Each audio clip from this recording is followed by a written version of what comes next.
Hello my dear friends, this is Preeti Rao and you are welcome back to my channel Commerce Net Express. My dear friends, हमने जो 1000 MCQs की series start कर रखी है उसका आज का 14th सेशन रहेगा। इंपॉर्टेंट MCQs में आपको देखने को मिलेंगे, बहुत अच्छे MCQs हैं। तो अगर आपका भी सब्जेक्ट कॉमर्स है और आप भी प्रिपरेशन कर रहे हैं किसी भी टीचिंग एग्जाम की, तो ये सेशन आपके लिए काफ़ी इंपॉर्टेंट रहेगा, क्योंकि हम टारगेट करके चल रहे हैं कि ज़्यादा से ज़्यादा MCQs की प्रैक्टिस कर पाएँ, सो दैट हमारी परफॉर्मेंस अच्छी रहेगी तो हमारा सिलेक्शन भी श्योर होगा। तो माय डियर फ्रेंड्स, बिना किसी देरी के आज का सेशन स्टार्ट करते हैं। Let's get started. Here 13th question, price, margin revenue and elasticity are related to each other. Question कह रहा है जो प्राइस होती है, मार्जिन रेवेन्यू होता है, इलास्टिसिटी होती है, एक दूसरे से क्या होती है, रिलेटेड होते हैं। लेकिन वो कहते हैं क्या होगा जब हमारी इलास्टिसिटी 1 हो, मीन्स यूनिटरी हो। यूनिटरी का मतलब है जितने प्रोपोर्शन में चेंज आएगा डिमांड में, जितना प्राइस में चेंज आएगा उतना ही डिमांड में चेंज आएगा, सेम प्रोपोर्शन में आएगा। तो उस केस के अंदर मार्जिन रेवेन्यू हमारा क्या होगा? क्या वो ग्रेटर देन 0 होगा, लेस देन 0 होगा, या फिर इक्वल टू 0 होगा, या फिर हमारा होगा इक्वल टू 1। तो मैं आपको इसको डायग्राम के थ्रू समझाती हूँ। फर्स्ट ऑफ ऑल मैं आपको बताना चाहूँगी इसका आंसर क्या होगा। इसका आंसर है सी, दैट इज हमारा मार्जिन रेवेन्यू जब इलास्टिसिटी 1 होगी, यूनिटरी होगी, उस केस के अंदर 0 होगा। वो कैसे होगा? यहाँ पे देख सकते हैं हमारी ये इलास्टिसिटी दे रखी है, ये इन इलास्टिसिटी दे रखी है, ठीक है। इधर क्वांटिटी है एक्स एक्सिस पे। तो यहाँ पे जब देखेंगे आप, MR आपका ये आ रहा है, ठीक है।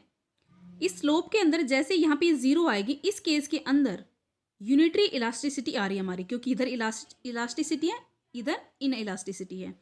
तो इस केस में जब यूनिटरी इलास्टिसिटी आती है, उस केस में MR क्या होता है, हमारा 0 होता है, ठीक है। I think it is clear with the help of this diagram, so that right option is C. Let's move to next question, that is 14th। Consider the following statistical tests. आपके सामने कुछ टेस्ट दे रखे हैं, like F test, T test, Z test and chi-square test. Which of these are parametric test? इनमें से कौन से पैरामेट्रिक टेस्ट हैं? तो माय डियर फ्रेंड्स, कुछ टेस्ट होते हैं पैरामेट्रिक होते हैं, कुछ नॉन पैरामेट्रिक टेस्ट होते हैं, ओके। इसमें जो F टेस्ट है, T टेस्ट है और Z टेस्ट है वो पैरामेट्रिक है, और जो हमारा chi-square टेस्ट है ये एक नॉन पैरामेट्रिक टेस्ट होता है। तो एक बार इसको देख लेते हैं कैसे कैसे इसको हम डिवाइड कर सकते हैं, नॉन पैरामेट्रिक और पैरामेट्रिक को। My dear friends, non parametric इधर दे रखा है, पैरामेट्रिक इधर दे रखे हैं, ठीक है। यहाँ पे कह रहे हैं कि नॉन पैरामेट्रिक वो होते हैं जिसके अंदर, जिनको यूज किया जा सकता है किसके ऊपर, ऑर्डिनल एंड नॉमिनल स्केल के डाटा पर, ओके। इनको इंटरवल और रेशो पर भी यूज किया जा सकता है, बट जो पैरामेट्रिक होता है उसको केवल हम इंटरवल और रेशो स्केल के डाटा पर ही यूज कर सकते हैं, पैरामेट्रिक टेस्ट को, ठीक है। और जो नॉन पैरामेट्रिक टेस्ट होता है वो कहाँ पर यूज किया जा सकता है, केवल स्मॉल सैंपल पर। बट जो पैरामेट्रिक है उनको tend to need large sample. हमारा इसके मतलब छोटे सैंपल नहीं पे यूज नहीं होता पैरामेट्रिक, ये केवल लार्जर जो सैंपल्स होते हैं उनके ऊपर यूज किया जाता है। यहाँ पे बात करते हैं can be used on the data that are not normally distributed. Non नाम से ही पता है पैरामेट्रिक नॉन पैरामेट्रिक है, सो दैट हम कह सकते हैं कि इनको उस डाटा पे यूज नहीं किया जा सकता जो नॉर्मली डिस्ट्रीब्यूटेड हो। लेकिन यहाँ पे पैरामेट्रिक फिट हो जाते हैं किसके ऊपर, पर्टिकुलर डिस्ट्रीब्यूशन पे। The data can be transform to the distribution. Now non parametric test can be used where the sample are not selected randomly. मतलब जहाँ पे हमने जो हमारा यूनिवर्स है उसमें से अगर कोई भी सैंपल उठाया है और वो रैंडमली नहीं उठाया, उस केस के अंदर तो हम नॉन पैरामेट्रिक टेस्ट यूज कर सकते हैं। लेकिन जो पैरामेट्रिक होता है उसको हम कहाँ पे यूज करेंगे, sample should be drawn randomly from the population. Population में से जो सैंपल होगा रैंडमली उठाया हुआ होना चाहिए, सिलेक्ट किया होना चाहिए। उस डेटा पर मस्ट ऑन आपका पैरामेट्रिक टेस्ट ही यूज किए जाएंगे, ओके। हैव लेस पावर, इसके पास जो हमारी पैरामेट्रिक नॉन पैरामेट्रिक टेस्ट होते हैं उससे लेस पावर होती है, लेकिन ये काफ़ी ऑथेंटिक होता है। पैरामेट्रिक टेस्ट के जो डाटा का रिजल्ट निकलता है वो ऑथेंटिक होता है, okay. So that everything is clear. हमारा राइट ऑप्शन क्या होगा, Z टेस्ट, T और F टेस्ट हमारे क्या है, पैरामेट्रिक है, और chi-square है वो नॉन पैरामेट्रिक है। Fine. Let's move to next question, that is 15th. The difference between sample statistic and its corresponding population parameter is. Question is saying जो डिफरेंस होता है किसके बीच में, सैंपल स्टेटिस्टिक, आपने जो सैंपल किस में से, पॉपुलेशन से जो सैंपल उठाया, और जो पॉपुलेशन पैरामीटर है उनके अंदर जो डिफरेंस आ रहा है, मीन्स कहने का मतलब है कि जो हमारा सैंपल था, जो हमने पॉपुलेशन से उठाया था, सिलेक्ट किया था, वो एक्चुअली पॉपुलेशन को रिप्रेजेंट अच्छे से नहीं कर पा रहा है. तो जो डिफरेंस आ रहा है उसको क्या कहेंगे, क्या वो सैम्पलिंग एरर होगा, मेजरमेंट एरर होगा, कवरेज एरर होगा, या फिर नॉन रिस्पॉन्स एरर होगा. तो माय डिफरेंस इस केस के अंदर हम क्या कहेंगे, वो क्या है, सैम्पलिंग एरर, क्योंकि जो वो एक आपकी पॉपुलेशन, जो होल पॉपुलेशन, उसी को रिप्रेजेंट नहीं कर पा रहा है अच्छे से, तो क्या होगा, एक तरह से सैम्पलिंग. और इसके अलावा जितने भी अदर एरर्स होते हैं जो ह्यूमन करता है उसको क्या कहते हैं, नॉन सैम्पलिंग एरर. तो इसके बाद देख लेते हैं सैम्पलिंग एरर और नॉन सैम्पलिंग एरर होते क्या हैं. सैम्पलिंग एरर वो होता है जो अराइज होता है when a sample is non representative of the population, जो पॉपुलेशन को अच्छे से रिप्रेजेंट नहीं कर पाता, वो क्या कहलाते हैं, सैम्पलिंग एरर. अब बात करते हैं नॉन सैम्पलिंग एरर की. ये कब होते हैं, ये एक तरह से अदर देन, इस केस के अलावा जितने अदर केस होंगे उसके अंदर हम कहेंगे ये नॉन सैम्पलिंग एरर है. जैसे कि अगर हो सकता है आपके रेस्पोंडेंट है वो प्लेन लाइन कर रहे हैं, झूठ ही बोल रहे हैं, तो डेफिनेटली हमारा नॉन सैम्पलिंग एरर होगा.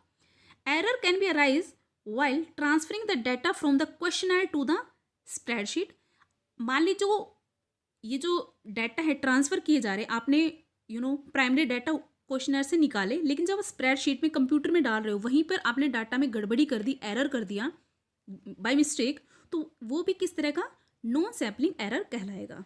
There can be error at the time of coding, tabulation और कंप्यूटेशन. आपने कोई मेथड रॉन्ग यूज कर दिया, उसकी टैबुलेशन रॉन्ग कर दी, तो डेफिनेटली आप एक तरह से उसके अंदर एरर कर रहे हैं, और वो क्या कहलाएगा, आपका non error sampling. Okay.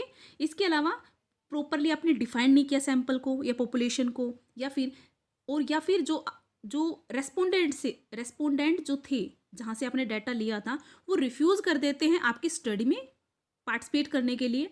There may be sampling frame error, या फिर जो सैंपल आपने लिया तो उसका फ्रेम ही आपने रॉन्ग बनाया है, तो भी एक तरह का आपका नॉन सैम्पलिंग एरर होगा. So I hope it is clear now. Sampling error क्या होगा, एक ऐसा सैंपल जो आपने लिया वो आपकी पॉपुलेशन के पैरामीटर को रिप्रेजेंट नहीं कर पा रहा है, तो उन दोनों का जो डिफरेंस आ रहा है उसको क्या कहते हैं, हम सैम्पलिंग एरर बोलेंगे. Okay, fine. And the next question is 16th. Kendall's coefficient of concordance is used to. जो कैंडाल ने कोएफिशिएंट ऑफ कॉनकोर्डेंस दिया था वो कहाँ पे यूज किया जा सकता है, क्वेश्चन पूछ रहा है आपसे. आई होप आपको थोड़ा बहुत पता होगा, नहीं पता है थोड़ा सा यहाँ से जान लीजिए, ठीक है. तो माय डिफरेंस राइट ऑप्शन में डायरेक्टली बताती हूँ. इसका राइट ऑप्शन है A. Okay. The test difference among two or more sets of data. मान लीजिए कुछ डाटा आपके पास, रेस्पोंडेंट अलग अलग पैरामीटर आपने सेट किए, और उनके अलग अलग पैरामीटर पे आपने रेस्पोंडेंट के डाटा को आपने पैरामीटर में डिवाइड कर लिया. अगर आपके पास ओनली टू सेट हैं, तो आप यहाँ पे तो स्पीयर्समैन का रैंक मेथड भी यूज कर सकते हैं. लेकिन इन केस आपके सामने ऐसा आता है कि जो पैरामीटर थे 2 से ज़्यादा हो सकता है 3 हो, 4 हो, 5 हो, 6 हो, तो उस केस के अंदर स्पीयर्समैन का रैंक मेथड यूज नहीं किया जा सकता, वो वहाँ पे मेथड यूजेबल नहीं होगा. तो उस केस के अंदर कैंडाल का जो कोएफिशिएंट कॉनकोर्डेंस है, इसको यूज करना पड़ता है. ठीक है, तो हम यहाँ पे देखते हैं कैंडाल कोएफिशिएंट ऑफ कॉनकोर्डेंस क्या है. इसको W का इसका सिंबल होता है. It is important. ये क्या है, एक नॉन पैरामेट्रिक मेजर है जो रिलेशनशिप बताता है किसके बारे में, डाटा में या वेरिएबल्स में. You can say it is used for the determining the degree of association among several. जितने भी सेट होंगे उनकी रैंक को बताता है, और उनके बीच में एसोसिएशन को कितने डिग्री ऑफ एसोसिएशन है उसको डिटरमाइन करने में हेल्प करता है. फाइन. आई थिंक आपको समझ में आ गया कि जो स्पीयर्समैन का रैंक मेथड केवल 2 सेट पे यूज किया जा सकता है, लेकिन मोर देन 2 अगर आपके पास सेट्स हैं तो आप कौन सा यूज करेंगे, कैंडाल का coefficient method. Fine. Let's move to next question, that is 17. Here which of the following softwares are used for the data processing. जो हम डाटा प्रोसेसिंग करते हैं, आप लोग सभी कंप्यूटर में यूज़ किया होगा। कुछ बच्चों ने अगर मास्टर्स भी की है तो उन्होंने थीसिस वगैरह भी देखे होंगे या प्रोजेक्ट बनाए होंगे, तो उनके अंदर आपने डाटा प्रोसेसिंग ज़रूर की होगी, या फिर XYZ आप लोग करते ही रहते हो कंप्यूटर पे। तो जो डाटा प्रोसेसिंग सॉफ्टवेयर होते हैं वो कौन कौन से होते हैं, आपके सामने कुछ ऑप्शंस दे रखे हैं। Excel, MS Access, SPSS, Star, PASW। तो माय डियर फ्रेंड्स, अगर आपको एक्सेल, एक्सेस इनके बारे में तो फिर भी आप जानते होंगे, आई होप। तो माय डियर फ्रेंड्स, जो आपका स्टार है ये ऐसा कोई भी सॉफ्टवेयर नहीं है, ये नहीं है, ठीक है। इसके अलावा एक्सेल, एक्सेस, SPSS, इसके अंदर भी टूल्स होते हैं स्टैटिस्टिक्स के और बहुत सारे टूल्स। इसको एक तरह से पूरा सॉफ्टवेयर होता है SPSS, उसको यूज किया जाता है। ऐसे ही PASW होता है। तो राइट ऑप्शन हमारा कौन सा बनता है? ए। फाइन, कौन सा बनता है? ए। इसके अंदर कौन कौन से हमारे एक्सेल, एक्सेस, SPSS और PASW हमारे सॉफ्टवेयर होते हैं जो हेल्प करते हैं डाटा प्रोसेसिंग में। Now the next 18th, assertion दे रखा और रीजन दे रखा आपके पास, कथन दे रखा है जिसको असर्शन बोलते हैं। When span of control is wide, coordination and control becomes difficult. जब आपका स्पैन ऑफ कंट्रोल बड़ा होता है, वाइड होता है, तो उस केस के अंदर कोऑर्डिनेशन कंट्रोल होता है डिफिकल्ट हो जाता है। ये असर्शन है। रीजन इसका जानिए। In a narrow span level of authority reduce. क्या जो आपका अगर ये तो वाइड के बारे में बोला, फर्स्ट स्टेटमेंट दे रखे वाइड, आपका वाइड स्पैन ऑफ कंट्रोल, लेकिन जो रीजन दे रखा है कि नैरो में क्या हो जाता है, लेवल ऑफ अथॉरिटी रिड्यूस हो जाती है। तो इसके अकॉर्डिंग आपको आंसर देना पड़ेगा। आपको पता होना चाहिए स्पैन ऑफ कंट्रोल होता क्या है। स्पैन ऑफ कंट्रोल क्या होता है, यहां से जान लीजिए। The number of the people who report to one manager in a hierarchy. एक मैनेजर के ऊपर, एक मैनेजर को कितने लोग रिपोर्ट कर रहे हैं, उसके अंडर कितने लोग हैं जो उसको रिपोर्ट करेंगे, या फिर एक मैनेजर कितने लोगों उसके अंडर हैं जिनको सुपरवाइज करेगा, ठीक है। तो उसको क्या कहते हैं हम? Span of control. अगर एक मैनेजर ज़्यादा लोगों को कंट्रोल कर रहा है, ज़्यादा एम्प्लॉयज़ को, अपने जो सबॉर्डिनेट्स उनको कंट्रोल कर रहा है, तो ऑब्वियसली बात है उसके लिए जो काम होगा वो डिफिकल्ट हो जाएगा।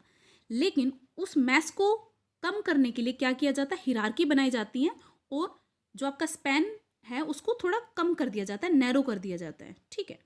तो उस केस के अंदर जो हमने फर्स्ट देखा था ये तो बिल्कुल करेक्ट है, असर्शन हमारा बिल्कुल सही है। When span of control is wide, coordination control become difficult. जितना वाइड होगा हमारा स्पैन ऑफ कंट्रोल, मतलब एक मैनेजर के नीचे जितने लोग ज़्यादा काम करेंगे उसके लिए कोऑर्डिनेशन को कंट्रोल करना उतना ही डिफिकल्ट हो जाएगा। लेकिन हमारा रीज़न है जो नैरो स्पैन में, अगर उसको नैरो ही बना दिया, कंट्रोल हमारा कम हो गया, तो उस केस के अंदर अथॉरिटी रिड्यूस नहीं होती, इंक्रीज हो जाती है, बहुत अच्छे से सुपरवाइज कर पाता है वो, ठीक है।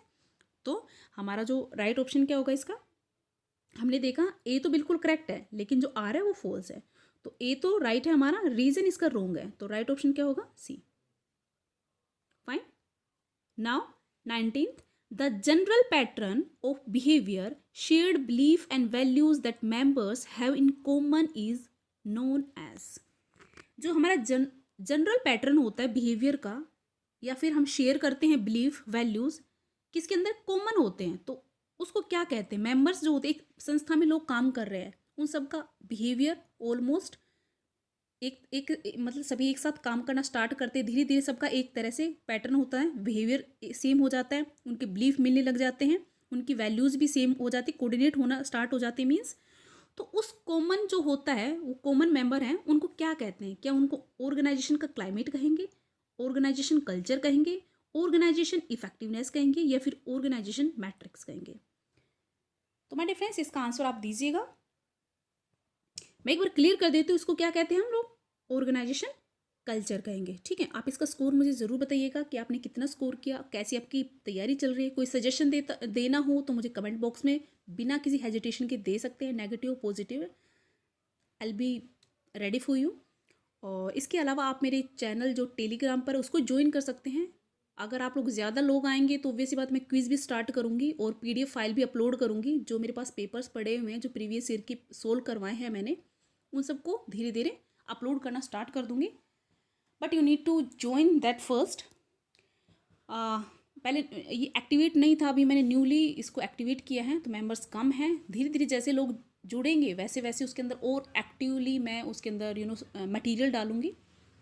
आपका स्टडी मटेरियल उतना ही मैं आपको अपलोड कराऊंगी। सो माय डियर फ्रेंड्स, इस क्वेश्चन का आंसर हम देख लेते हैं। मैंने आपको बताया ऑर्गेनाइजेशन कल्चर। एक ऑर्गेनाइजेशन के अंदर जो लोग होते हैं उनका वो क्या करते हैं, अपने शेयर करते हैं वैल्यूज़ को, बिहेवियर को और बिलीफ को, ठीक है। उसको क्या कहते हैं, ऑर्गेनाइजेशन का कल्चर। जैसे कि मान लीजिए एक हॉस्पिटल है, हॉस्पिटल में जो एम्प्लॉयज़ हैं क्या उनका सेम कल्चर होता है? जैसे मान लीजिए बैंकिंग में एम्प्लॉयज़ होते हैं, आप बैंक में जाते हो वहाँ का कल्चर कुछ डिफरेंट मिलता है, वहाँ के लोगों का बात करने का स्टाइल, पर्सनैलिटी, या फिर जो भी वहाँ पे बिल्डिंग मटीरियल या फिर कुछ भी वहाँ पे एसेट है, कुछ भी है वहाँ पर जो कल्चर, वहाँ का क्लाइमेट है, चाहे वो फिर आपका होटल में जाओगे वहाँ पे डिफरेंट मिलेगा, बैंकिंग में किसी ऑर्गेनाइजेशन में जाओगे वहाँ पे डिफरेंट मिलेगा, किसी हॉस्पिटल में जाओगे तो वहाँ पे डिफरेंट मिलेगा। तो सभी जितनी भी ऑर्गेनाइजेशन होते हैं, इवन कंपनी टू कंपनी भी, इवन जो ये आपका ऑर्गेनाइजेशन का कल्चर है वो डिफर करता है, राइट। तो ये क्या होता है हमारा organization culture. Now the next 20, which of the following is not a principle of management according to Henry Fayol. Henry Fayol की अकॉर्डिंग, हेनरी फ्यूल ने हमारे कितने प्रिंसिपल दिए थे, 14 दिए थे मैनेजमेंट की। कह रहा है इनमें से जो नीचे दे रखे इनमें से ऐसा कौन सा प्रिंसिपल है जो उन्होंने नहीं दिया। Subordination of the individual interest over the organization interest, esprit de corps, unity of manager, unity of direction. तो उन्होंने यूनिटी ऑफ डायरेक्शन तो दिया था, लेकिन यूनिटी ऑफ मैनेजर करके उन्होंने कोई भी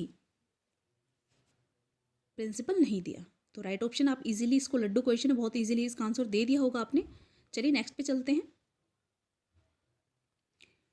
21, which of the following concepts is based on the development, design and implementation of marketing programmes, processes and activities that recognize their breadth and interdependence.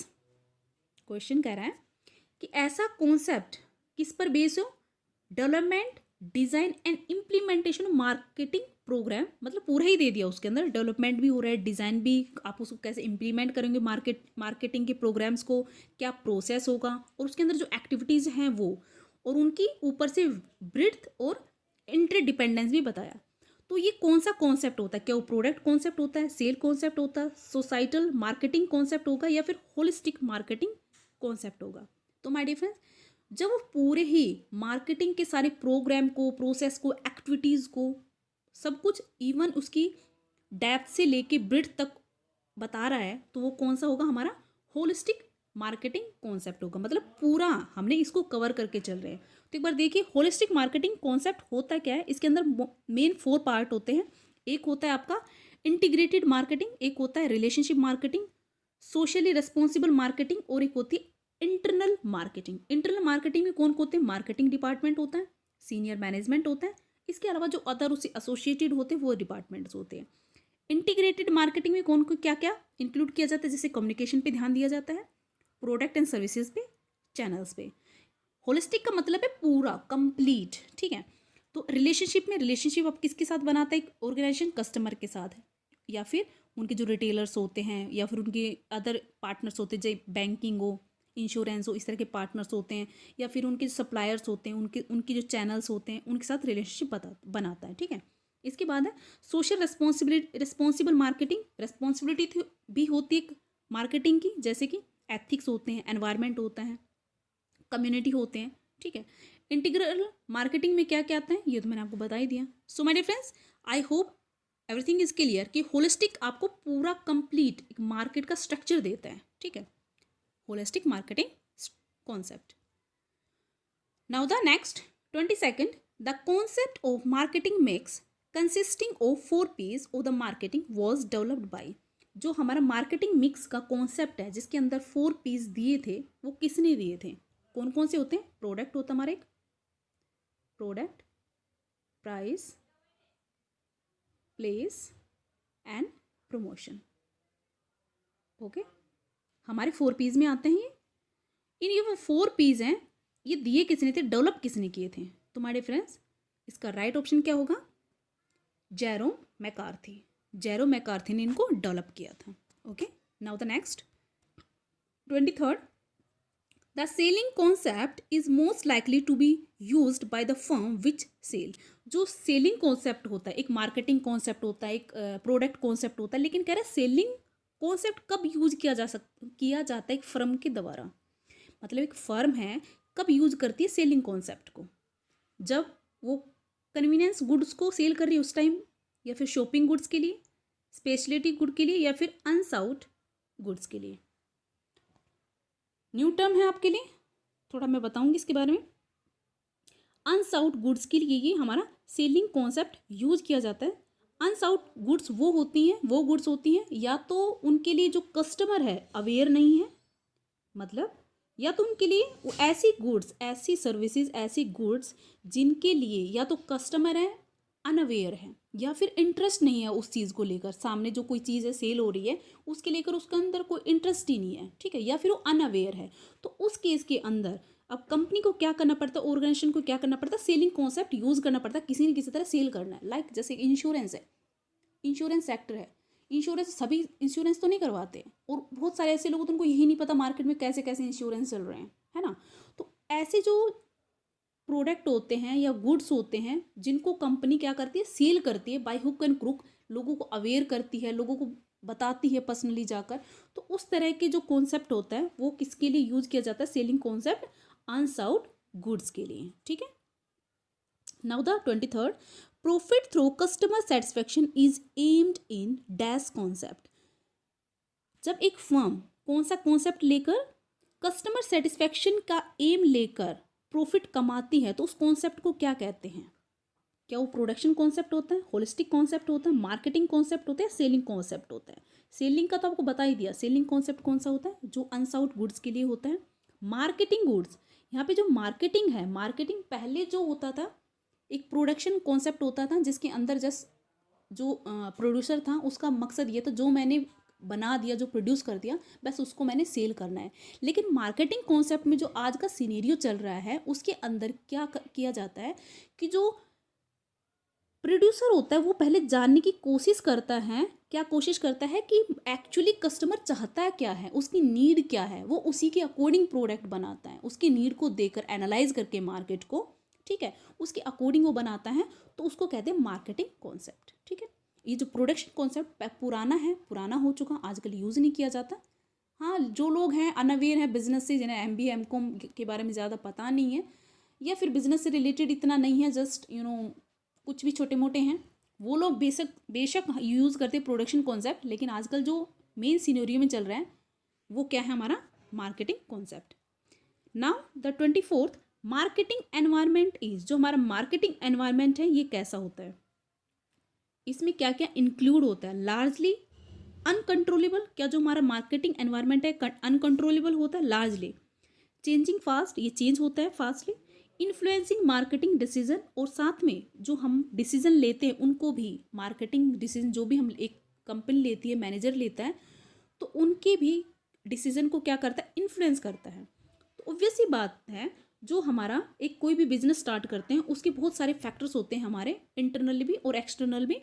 उस marketing environment के इर्द गिर्द हमारा पूरा बिजनेस एक्टिविटीज़ घूमती हैं।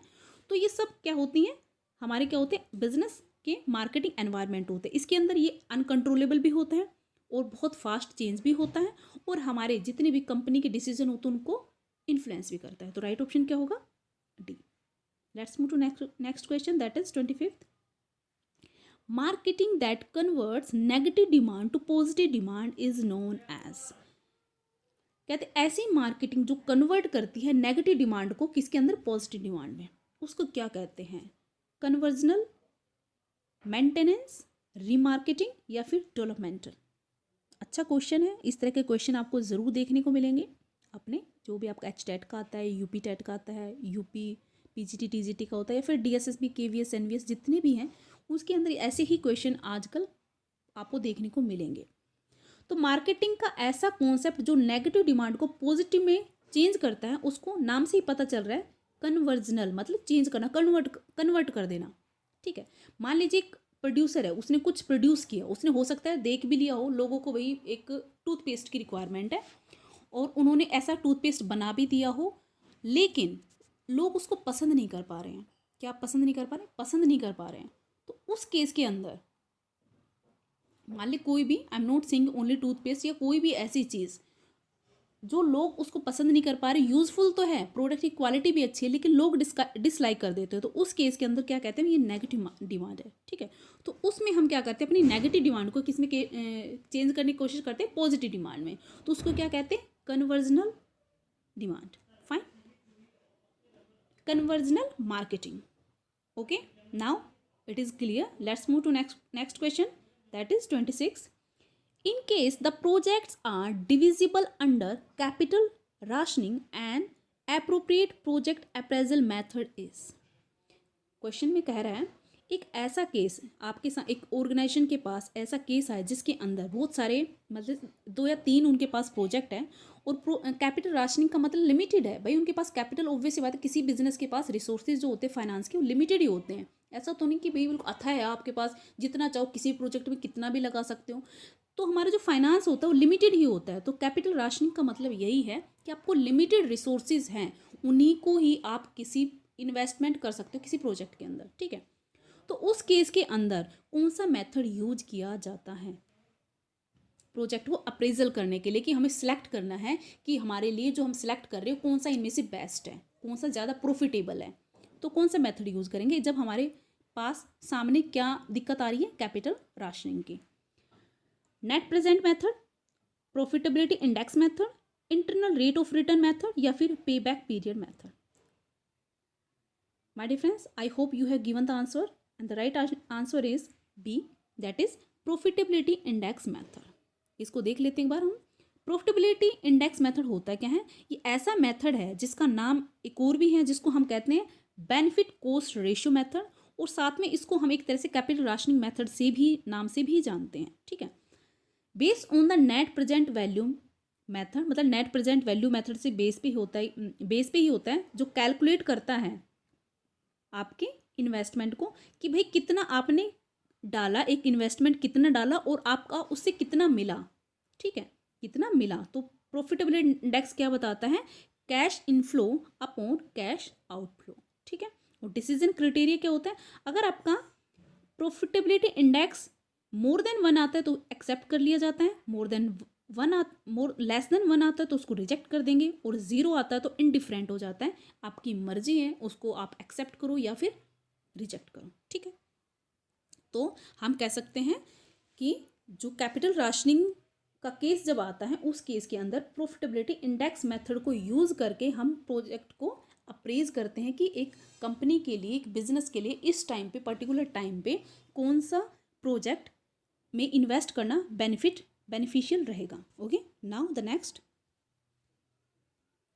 27th, permanent working capital is generally financed through. जो हमारी परमानेंट वर्किंग कैपिटल होती है, परमानेंट वर्किंग कैपिटल, नाम देख लीजिए, परमानेंट वर्किंग कैपिटल जनरली किससे फाइनेंस होती है, क्या लॉन्ग टर्म कैपिटल फंड से होती है, गवर्नमेंट असिस्टेंस से होती है, इंटरनल फाइनेंसिंग से होती है, शॉर्ट टर्म लोन से होती है। तो एक तो हमारी करंट असेट्स होती है, सॉरी वर्किंग कैपिटल होती है, एक तो हमारी वर्किंग कैपिटल, जो करंट वर्किंग कैपिटल होती है, उसको तो हम जो शॉर्ट टर्म लोन्स होते हैं उनसे हम फाइनेंस करवा सकते हैं, क्योंकि लिक्विडिटी चाहिए एट ए टाइम हमें, तो उससे हम फाइनेंस कर सकते हैं। लेकिन जो परमानेंट होती है, जो कुछ लॉन्ग टाइम तक रहती है, उसको हम किसको यूज़ करेंगे, लॉन्ग टर्म कैपिटल का। क्योंकि इस केस के अंदर हम अगर शॉर्ट टर्म लोन्स या बैंक के हेल्प से अगर हम इसके अंदर पैसा लगाएंगे तो हमारे पास लिक्विडिटी की कंपनी के पास कमी हो जाएगी। तो किसको यूज़ करती है, कि जो लॉन्ग टर्म कैपिटल फंड्स होते हैं उनको इसमें यूज़ कर लेती है। ठीक है, नेक्स्ट क्वेश्चन आपके सामने 28th, break even point is 5000। हमारा बीईपी पॉइंट दे रखा है किसके ऊपर, 5000 यूनिट पे। मतलब जब हम, एक कंपनी है 5000 यूनिट प्रोड्यूस करती है तो उसको ना प्रॉफिट होता है ना ही लॉस होता है, ये वो वाला केस है। अब वो क्या कह रहे हैं, प्राइस पर यूनिट बता रहा है 60 रुपीज़, मतलब हमारी सेलिंग प्राइस है 60 रुपीज़, एंड वेरिएबल कॉस्ट, हमारी वेरिएबल कॉस्ट दे रखी है 20, वेरिएबल कॉस्ट दे रखी है 20। तो इस केस के अंदर फिक्स्ड कॉस्ट पूछ रहे हैं कि हमारी फिक्स्ड कॉस्ट क्या होगी। देखिए इस कॉन्सेप्ट को हमेशा याद रखिए, ये बहुत काम आएगा। सेल में से अगर आप वेरिएबल कॉस्ट कम कर देते हो आपके पास कॉन्ट्रीब्यूशन आ जाता है, और कॉन्ट्रीब्यूशन में से अगर आप फिक्स्ड कॉस्ट कम कर देते हो आपके पास क्या आ जाता है, बीपी आ जाता है। आपके पास बीपी दे रखा है, सेलिंग प्राइस दे रखा है, वेरिएबल कॉस्ट दे रखा है, और आपको फिक्स्ड कॉस्ट निकालनी है। तो उस केस के अंदर आपको पता चल गया कि 60 में से अगर आप 20 लेस कर दे तो कितने आएंगे, 40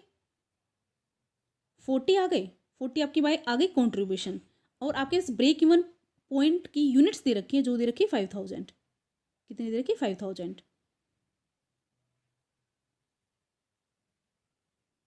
अभी यार जस्ट होल्ड ऑन, 5000 इंटू 40 क्या बनेगा आपका, 2 लाख, राइट। तो सो दैट राइट ऑप्शन क्या होगा हमारा, बी। फिक्स्ड कॉस्ट क्या रहेगी हमारी, बी।